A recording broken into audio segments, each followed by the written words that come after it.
গোটা দেশ জুড়ে ধুমধাম করে পালন করা হলো স্বাধীনতা দিবস। কিন্তু এই দেশকে স্বাধীন করতে গিয়ে যারা রক্ত দিয়েছিলেন, যারা শ্রম দিয়েছিলেন, যারা অর্থ দিয়েছিলেন, সময় দিয়েছিলেন, জীবনকে উৎসর্গ করেছিলেন, তাদের একটা শ্রেণীকে আমরা মনে করলেও একটা শ্রেণীকে যেন বিলুপ্ত করা হচ্ছে, বিকৃত ইতিহাস দিয়ে একটা সম্প্রদায়কে সরিয়ে দেওয়া হচ্ছে।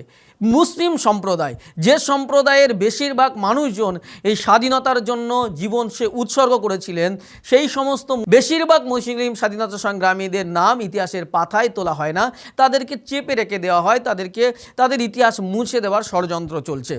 কিন্তু আজ আমি আপনাদেরকে জানাবো, যে সমস্ত মুসলিম স্বাধীনতা সংগ্রামী যারা সংগ্রাম করে জীবনকে উৎসর্গ করে এই দেশকে স্বাধীনতার আনার পিছনে গুরুত্বপূর্ণ ভূমিকা পালন করেছিলেন, সেই সমস্ত মুসলিম স্বাধীনতা সংগ্রামী যারা বড় বড় লিডার ছিলেন, তাদের পরিচয় আজ আপনাদের তুলে ধরব। বিস্তারিত দেখুন প্রতিবেদনে। ভারতের ইতিহাসের পাতা উল্টালে যাদের নাম অবশ্যই পাওয়া যায় তারা হলেন মহাত্মা গান্ধী, সুভাষচন্দ্র বোস, অরবিন্দ ঘোষ, জওহরলাল নেহেরু প্রমুখ। কিন্তু এদের সমতুল্য নেতা ছিলেন আতাউল্লাহ বুখারি, মাওলানা হুসেন আহমদ মাদানি, মাওলানা মাহমুদুল হাসান, মাওলানা গোলাম হোসেন প্রমুখ, যারা ইংরেজদের বিরুদ্ধে কঠোর বিরোধিতা করার জন্য বহুবার দীর্ঘমেয়াদী জেল খেটেছেন। কিন্তু তাদের নাম আজ ভারতবর্ষের ইতিহাসের পাতাতেও খুঁজে পাওয়া যায় না। কলকাতা হাইকোর্টের ইংরেজ বিচারপতি নরম্যান, যে একের পর এক অনেক স্বাধীনতা সংগ্রামীকে নিষ্ঠুরভাবে ফাঁসির আদেশ দিয়েছিল, মোহাম্মদ আবদুল্লাহ তাকে একাই কোর্টের সিঁড়িতে সাহসের সাথে প্রকাশ্য দিবালোকে হত্যা করেন। তার নাম ইতিহাসের পাতায় পাওয়া যায় না। ইংরেজ বিরোধী কার্যকলাপের জন্য যার নামে সর্বদা ওয়ারেন্ট থাকত, সেই তাবারক হোসেনের নামও ইতিহাসে খুঁজে পাওয়া যায় না। হাকিম আজমল খা তৎকালীন সময়ে সারা দেশে কংগ্রেসের প্রেসিডেন্ট ছিলেন, যার সংস্পর্শে এলে হিন্দু মুসলিম নবপ্রাণ খুঁজে পেত। তার অবদানের কথা লেখক বোধহয় লিখতে ভুলে গিয়েছেন। মহাত্মা গান্ধী, জওহরলাল যার সাহায্য ছাড়া চলতে পারতেন না, যিনি না থাকলে গান্ধী উপাধিটুকুও হয়তো পেতেন না, তিনি হলেন মাওলানা আবুল কালাম আজাদ, যার বক্তৃতায় মানুষের মধ্যে ভ্রাতৃত্ব বোধ তৈরি হতো। তার অবদান ভোলার মতো নয়, কিন্তু শেষ পর্যন্ত ইতিহাসের পাতা থেকে তার নামটাও প্রায় বিলুপ্ত হতে চলেছে। কদিন আগে এনসিইআরটির বই থেকে তার পুরো চ্যাপ্টারটা তুলে দিয়েছে বর্তমান বিজেপি সরকার। মাওলানা মোহাম্মদ আলী ও শওকত আলী, কমরেড এবং হামদর্দ নামে দুটি ইংরেজ বিরোধী পত্রিকার সম্পাদক ছিলেন। দুজনেই ইংরেজ বিরোধী খবর ছড়ানোর জন্য 5 বার দীর্ঘমেয়াদী জেল খেটেছেন। কিন্তু আজ তাদের নাম ভারতের ইতিহাসের ছেঁড়া পাতাতেও জায়গা পায়নি। ব্যারিস্টার খাজা আব্দুল মজিদ, বিপ্লবী মীর কাসেম, মজনু শাহ, ইউসুফ খান প্রমুখরা ব্রিটিশদের বুলেটের আঘাতে নিশ্চিহ্ন হয়ে গেলেও ইতিহাসের পাতা থেকে নিশ্চিহ্ন হলো কিভাবে?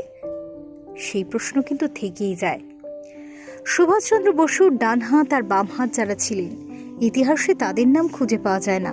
তারা হলেন Abid Hasan, Shahnawaz Khan, Aziz Ahmed, DM Khan, Abdul Karim Gani, Z Kilani, colonel Jilani প্রমুখ। এদের অবদান লেখকগণ কিভাবে লিখতে ভুলে গেলেন সেটাই আশ্চর্যের। বিদ্রোহী গোলাম রাব্বানি, সর্দার ও হায়দার, মাওলানা আকরাম খা, সৈয়দ গিয়াসউদ্দিন আনসার, এদের খুন আর নির্মম মৃত্যু কি ভারতের স্বাধীনতায় কাজে লাগেনি? প্রশ্নটা কিন্তু থাকলো। জেলে মরে পচে গেলেন মাওলানা ওবায়দুল্লাহ, তার নাম কি ইতিহাসে ওঠার মতো নয়? হাফেজ নিসার আলী, যিনি তিতুমির নামে খ্যাত, ব্রিটিশরা তার বাঁশের কেল্লা সহ তাকে ধ্বংস করে দেয়। তার সেনাপতি গোলাম মাসুমকে কেল্লার সামনে ফাঁসি দেওয়া হয়। এভাবে সে সময় বহু মুসলিম দেশের জন্য নিজেকে কুরবানি দিয়েছেন। এগুলি কি অবদান নয়? এছাড়া বিখ্যাত নেতা আশফাকুল্লাহ, ভারত ছাড়ো আন্দোলনের বীর আব্দুস শুকুর এবং আবদুল্লাহ মীর, এদের অবদানকে ঐতিহাসিকরা ভুলে গেছেন। কিংসফোর্ডকে হত্যা করতে ব্যর্থ হয়েও ক্ষুদিরাম বসু সবার কাছে পরিচিত, কিন্তু কিংসফোর্ডকে শের আলী হত্যা করতে সফল হওয়ার পরেও সেই বিপ্লবীকে আমরা চিনি কি? কি নির্মম ইতিহাস, তাই না? এছাড়াও অসংখ্য নাম আছে যেগুলি চেপে দেওয়া হয়েছে একটি ভিডিওতে। সব আলোচনা করা সম্ভব নয়। তবে কিছু মুসলিম সংগ্রামী নারীর নাম আপনাদের জানা দরকার, যারা স্বাধীনতার সংগ্রামে অংশগ্রহণ করেছিলেন এবং নিজেদের উৎসর্গ করেছিলেন। জুবেইদা দাউদি, মাওলানা সফি দাউদির স্ত্রী ছিলেন তিনি প্রাণপণে ব্রিটিশদের বিরোধিতা করেছিলেন এবং অসহযোগ আন্দোলনে যোগদান করেছিলেন। তিনি তার স্বামী, আত্মীয় স্বজন এবং অন্যান্যদের কাছ থেকে সমস্ত বিদেশি জামাকাপড় সংগ্রহ করে আগুন দ্বারা পুড়িয়ে দিয়েছিলেন। বিভিন্ন মহিলা জনসমাবেশে তিনি অংশগ্রহণ করতেন এবং মহিলাদের স্বাধীনতা সংগ্রামে অংশ নিতে উৎসাহ দিতেন। এছাড়াও আসগারি বেগম, মজিরা খাতুন, রাজিয়া খাতুন, জামিরা, খাদিমা বেগম, বেগম হাবিবুল্লাহ প্রমুখ মুসলিম নারীর স্বাধীনতা সংগ্রামে অংশ নিয়েছিলেন। ইতিহাসের পাতায় এসব সংগ্রামী নারীদের নাম না থাকলেও বিভিন্ন মাধ্যমে এদের নাম জীবিত রয়েছে, কারণ সত্য কোনোদিন চাপা থাকে না। তাই ঐতিহাসিকদের উচিত ছিল নিরপেক্ষ দৃষ্টিতে সকল ধর্মের সংগ্রামী বীর পুরুষ এবং নারীদের নাম ও তাদের অবদান সংরক্ষণ করা। তাহলে সকলে খুব ভালো করে জানতে পারতেন ভারত স্বাধীনতা আন্দোলনে অন্যান্যদের মতো মুসলিমদেরও কতটা অবদান ছিল। এতে সকলের মাঝে আরও ভ্রাতৃত্ববোধ বৃদ্ধি পেত। বর্তমানে রাজনৈতিক ফায়দার জন্য যে সকল নেতারা জাতি বিদ্বেষ করতে তৎপর, তারা ব্যর্থ হতো। কিন্তু ঐতিহাসিকরা ইচ্ছাকৃতভাবেই এগুলি চেপে রেখেছে। কথায় আছে, সত্য চাপা থাকে না। তাই যেসব ইতিহাস চেপে রাখা হয়েছে তা সংগ্রহ করে বর্তমানের আরেক নিরপেক্ষ ঐতিহাসিকগণ যারা সত্য প্রকাশ করতে জানেন, তারা কিন্তু প্রকাশ করেছেন।